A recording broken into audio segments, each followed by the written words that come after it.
जैसा कि आप सभी जानते हैं, सच की हमेशा जीत होती है। हमारी एक छोटी सी प्रयास आप तक बड़ी खबरें पहुंचा सकती है। तो स्वागत करते हैं एक बार फिर से आप सभी का STS न्यूज़ चैनल में। मगर उससे पहले अगर आप अभी तक वीडियो को लाइक नहीं किए तो लाइक कर ले और चैनल को भी सब्सक्राइब कर ले। जी हां, आपको बता दें, भारतीय रिजर्व बैंक का 2000 रुपये के नोट को सर्कुलेशन से बाहर करने का फैसला देश के बैंकों के लिए डिपॉजिट बढ़ाने वाला साबित हुआ है। RBI ने 23 मई से 2000 रुपये के नोट वापस लेने या बैंक खातों में जमा कराने के लिए कहा था, जिसके बाद बैंकों के पास भारी संख्या में 2000 रुपये के नोट आ रहे हैं। इसे ही लेकर बड़ा आंकड़ा सामने आया है। 2 जून को खत्म हुए पखवाड़े में कमर्शियल बैंकों द्वारा 2000 रुपये के नोटों की शक्ल में जमा की गई है। करेंसी 3.26 लाख करोड़ रुपये बढ़कर रही है। इसके दम पर बैंकों का डिपॉजिट 187.2 लाख करोड़ रुपए पर आ गए हैं और ये काफी बड़ा आंकड़ा है। पश्चिम बंगाल सरकार और राज्य निर्वाचन आयोग ने राज्य में पंचायत चुनाव के दौरान केंद्रीय बलों की तैनाती को लेकर हाई कोर्ट के आदेश के खिलाफ शनिवार को संयुक्त रूप से सुप्रीम कोर्ट का रुख किया है। निर्वाचन आयोग से जुड़े सूत्रों के अनुसार राज्य चुनाव आयोग के वरिष्ठ अधिकारियों और सरकार द्वारा शुक्रवार को राज्य के कानूनी सलाहकारों के साथ बैठक करने के बाद हाई कोर्ट के आदेश को शीर्ष अदालत में चुनौती देने का निर्णय लिया गया है। भारतीय जनता पार्टी की तमिलनाडु इकाई के नेता ईसी सूर्या को पुलिस ने शुक्रवार देर रात चेन्नई से गिरफ्तार कर लिया है। पार्टी के प्रदेश इकाई के प्रमुख अन्नामलाई ने इस कार्रवाई की निंदा करते हुए इसे अभिव्यक्ति की आज़ादी पर अंकुश लगाने का प्रयास बताया है। पुलिस सूत्रों ने कहा कि यह कार्रवाई भाजपा के प्रदेश सचिव सूर्या द्वारा उनके सोशल मीडिया अकाउंट पर जारी एक पोस्ट को लेकर मार्क्सवादी कम्युनिस्ट पार्टी की ओर से की गई शिकायत के आधार पर की गई है। उत्तर प्रदेश के पूर्व मुख्यमंत्री अखिलेश यादव ने NDTV कॉन्क्लेव में कहा कि उत्तर प्रदेश असल में उम्मीदों का प्रदेश है। यह प्रदेश बहुत सकारात्मक है, लेकिन अब हालात बिगड़ रहे हैं। मुझे याद है, बिना इन्वेस्टमेंट किए हमारे समय में निवेश आया था। अखिलेश यादव ने दावा किया कि आज निवेश नहीं आ रहा है। यहाँ गरीबों को अनदेखी हो रही है और भ्रष्टाचार बढ़ रहा है। अखिलेश यादव ने दावा किया कि उत्तर प्रदेश में एक भी जिला अस्पताल पिछले 6 सालों में नहीं बना है। सरकार ने घर घर एम्बुलेंस की सेवा बंद कर दी है, जिससे काफी लोग परेशान हैं। अखिलेश यादव ने दावा किया कि हमारी योजना हाईवे के साथ मंडी बनाने की थी, लेकिन यूपी सरकार में पिछले 6 सालों में कोई मंडी नहीं बनी है। उत्तर प्रदेश की राज्य सरकार दिव्यांग के लोगों की मदद के लिए दिव्यांग शादी विवाह प्रोत्साहन योजना चलाती है। इस योजना के तहत राज्य सरकार विकलांग जोड़ों की शादी के लिए आर्थिक मदद मिलती है। अगर दूल्हा अपाहिज है तो शादी के वक्त उसे 15,000 और अगर दुल्हन दिव्यांग है तो ऐसे में 35,000 रुपये की आर्थिक सहायता दी जाती है। इस योजना का लाभ केवल उन्हीं जोड़ों को मिलता है जो शारीरिक और मानसिक तौर पर दिव्यांग है। बरेली के इत्तेहादी मिल्लत काउंसिल के प्रमुख मौलाना तौकीर रजा ने उत्तराखंड में मजार मुद्दे पर चेतावनी दी है। शुक्रवार को अपने आवास पर प्रेस कॉन्फ्रेंस करते हुए मौलाना ने कहा कि उत्तराखंड में मजारों को तोड़ने का सिलसिला थमा नहीं है तो हम उत्तराखंड कूच करेंगे। बोले, मजारों को नुकसान पहुंचाया गया है, हमने भी चूड़ियां नहीं पहनी है। अगर तोड़ना है तो उन सभी निर्माण को तोड़ा जाए जो 1921 के बाद बने हैं। यूपी की कमान संभालने के बाद बिजली व्यवस्था में सुधार जहां योगी आदित्यनाथ सरकार की प्राथमिकताओं में रहा है, वहीं इस गर्मी में प्रदेश में लड़खड़ाए बिजली सप्लाई ने विपक्ष के हाथों में एक बड़ा मुद्दा दे दिया है। भीषण गर्मी के बीच दिन और रात में बिजली की आवाजाही और लो वोल्टेज की समस्या से लोग परेशान हैं और विपक्ष इस परेशानी को सरकार के खिलाफ नाराजगी में बदलने की कोशिशों में जुट गया है। ताजा हमला समाजवादी पार्टी के वरिष्ठ नेता शिवपाल यादव ने बोला है। फरार चले गोरखपुर के 50,000 रुपये के इनामी माफिया विनोद उपाध्याय पर पुलिस और प्रशासन का शिकंजा कस गया है। शनिवार को माफिया पर बड़ी कार्रवाई करते हुए बुलडोजर से उसका अवैध कब्जा ढहा दिया है और करीब 7,000 वर्ग फीट की बेशकीमती जमीन मुक्त कर लिया है।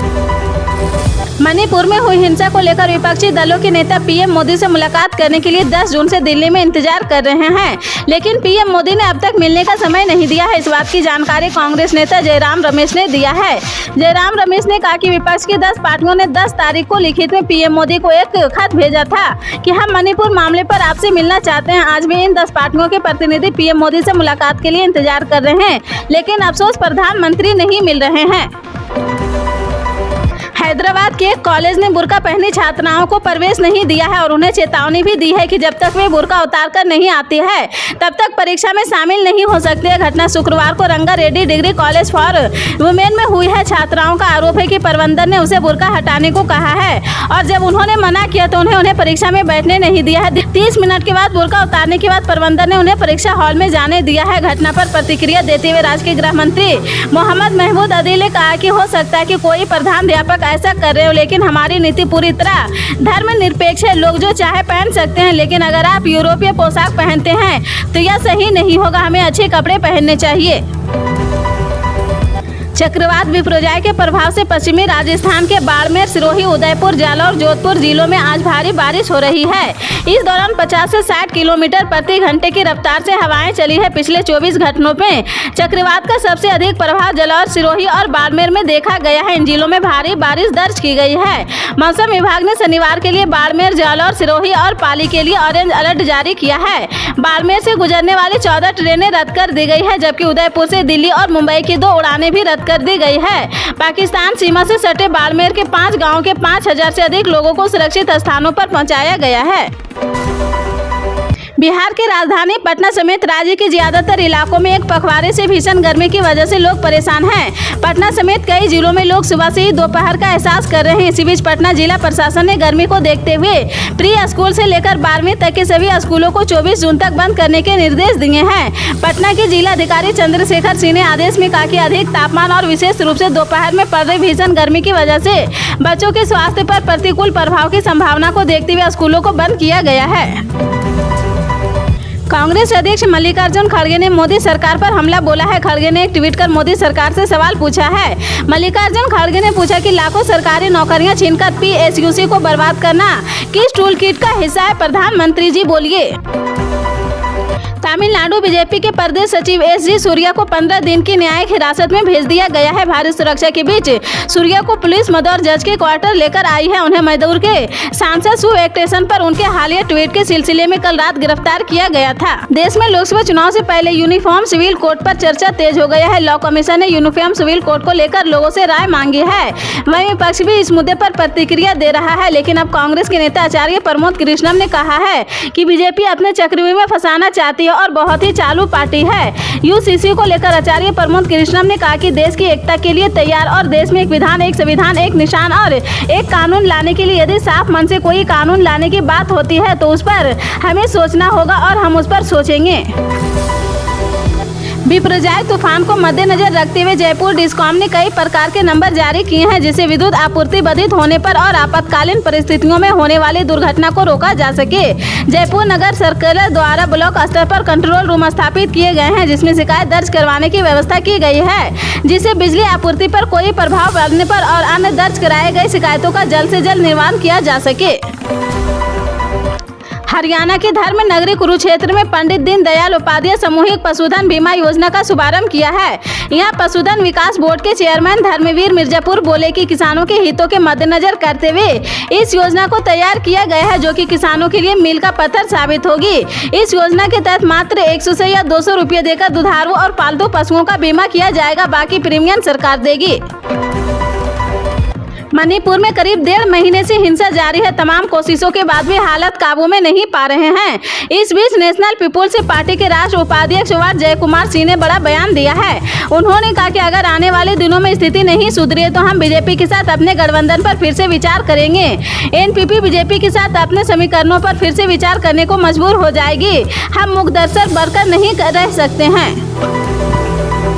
पश्चिम बंगाल में पंचायत चुनाव में केंद्रीय बलों की तैनाती को लेकर विवाद छिड़ गया। हाई कोर्ट के आदेश के खिलाफ ममता बनर्जी सरकार और राज्य चुनाव आयोग ने सुप्रीम कोर्ट का रुख किया है। दोनों ने संयुक्त रूप से याचिका दायर कर आदेश को चुनौती दी है। वहीं इस मामले में राज्य के गवर्नर भी एक्शन मोड में आ गए हैं। उन्होंने पूरी जानकारी के साथ राज्य चुनाव आयोग के कमिश्नर को तलब किया है।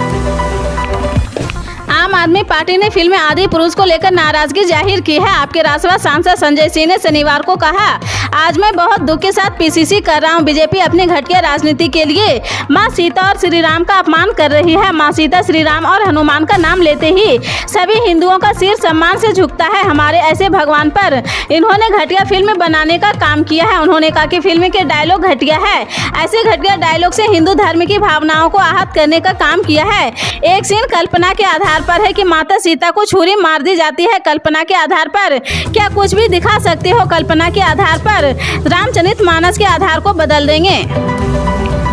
रूस यूक्रेन युद्ध के चलते करीब 16 महीने बीत चुके हैं। इससे दुनिया के दूसरे देश भी परेशान होने लगे हैं। खाद्य और ऊर्जा आपूर्ति श्रृंखला टूटने से महंगाई की आग देशों को अपने चपेट में ले रही। इसलिए अफ्रीकी के नेताओं और वरिष्ठ अधिकारियों का एक प्रतिनिधि मंडल रूस यूक्रेन युद्ध को समाप्त करने के उपाय ढूंढने और अपने महाद्वीप में खाद्य पदार्थों व उर्वरकों की आपूर्ति सुनिश्चित करने के लिए यूक्रेन पहुंचा है। लेकिन शुक्रवार को उनके दौरे के दौरान रूस ने मिसाइल से कीव पर हमला किया है, जो यह प्रदर्शित करता है कि उन्हें किस तरह की चुनौतियों का सामना करना पड़ रहा है।